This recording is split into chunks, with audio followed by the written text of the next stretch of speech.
Algues noires, algues vertes. Les poissons nagent et les algues glissent. Sable doux et sable...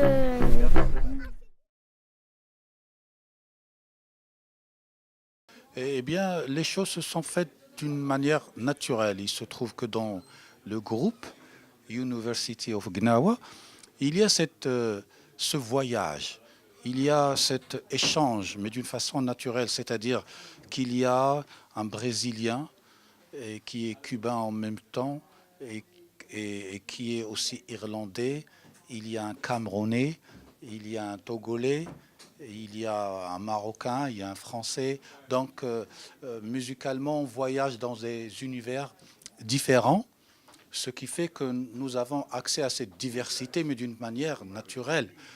Aussi du fait de nos cultures différentes et aussi notre éducation musicale, c'est-à-dire ceux qui viennent du jazz, du rock, de la tradition. Et tout ceci donne University of Gnawa, tout ceci donne cette ouverture sur le monde en général musical. Ce voyage de l'Afrique au Brésil, de l'Afrique à Cuba, de l'Afrique en Argentine, et ces influences différentes, on les trouve aussi dans le jeu de Amen Vienna, qui est togolais, qui joue d'une manière divine, c'est-à-dire il transforme les morceaux. Quand on lui donne un morceau, il est conçu d'une certaine façon, mais quand il ramène sa touche à lui, le morceau prend une autre envolée. Il nous emmène ailleurs.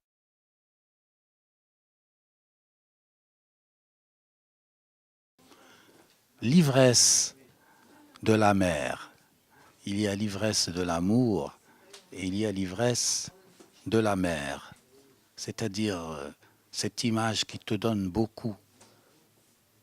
C'est l'opposé de la télévision en fait.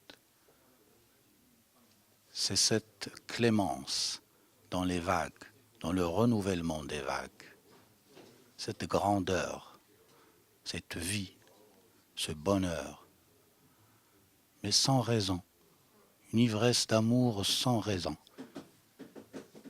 ivre de la mer sans objet, être la mer.